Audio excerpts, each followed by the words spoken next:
Hello everybody, welcome back to Chaotic Seamstresses. I'm Baroness Kata, I'm Lady Stritter. and today we are going to review settings of your iron, why you need it on certain settings, and why you need to iron your fabric before you cut it. Yeah, seriously. Yes. So in our previous video, something that we went over was burn testing your fabric so that you could tell whether it was a natural fiber or a synthetic fiber. And part of the reason why we needed to know that was for that little doodad right there. So, on most irons, there are different settings.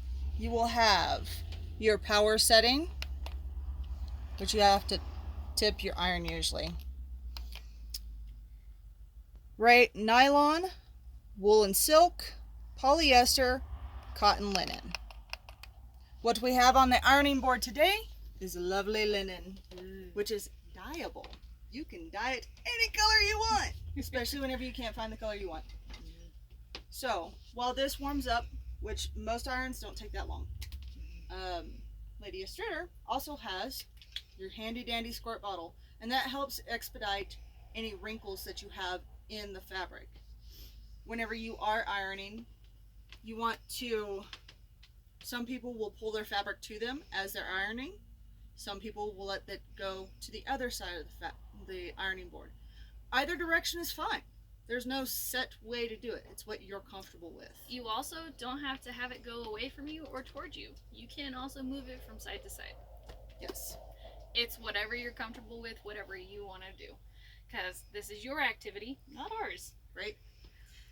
Something that I've learned a long time ago is you pinch your fabric and you let it kind of puddle almost in an accordion fold, whichever side direction that you have your fabric go.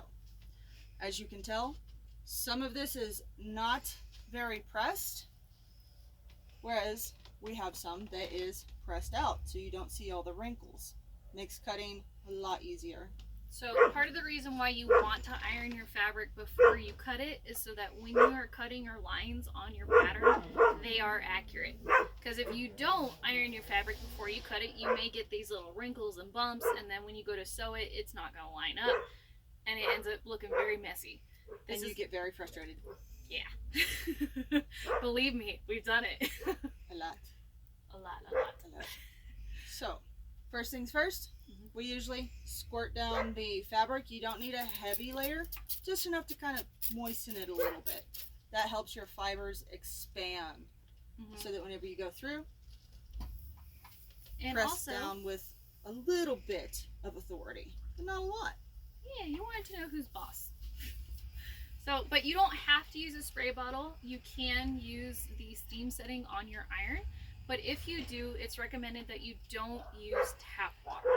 What you want to use instead is distilled water or heavily filtered water, and that's so you don't get the mineral buildup in your iron, or even when you're using a spray bottle when you're using it on here. Because not only will it leave deposits and minerals inside of your iron and make it to where you have to buy a new iron sooner than you want, it can also stain your fabric, and those stains will not dye properly. And they have irons at Walmart for as low as $9 I've seen, but they have irons that go up all the way to $60 for an iron. There's some professional ones for $120. What you guys need right now is what you're comfortable with in your budget price, because any iron's going to help you out.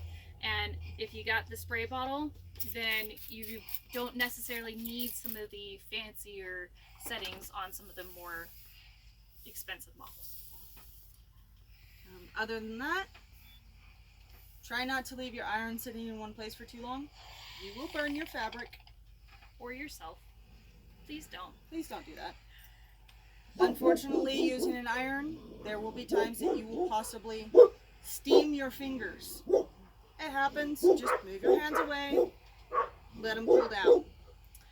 And if you don't have an ironing board, that's okay. You can instead get a couple of cotton towels. You can buy them at either Walmart. You can even get some cotton ones from your local Goodwill or a thrift store. As long as you put a couple cotton towels on top of each other on a flat surface, you can use that as a makeshift ironing board. They make really itty bitty ironing boards. They make big ones, they even make larger ones than this. So it's up to you and your budget and what you're comfortable with, but you do not have to start with a full size ironing board. Do what you can. So thanks for joining us on today's tidbit, and we'll catch you on the next video. Yeah. Bye.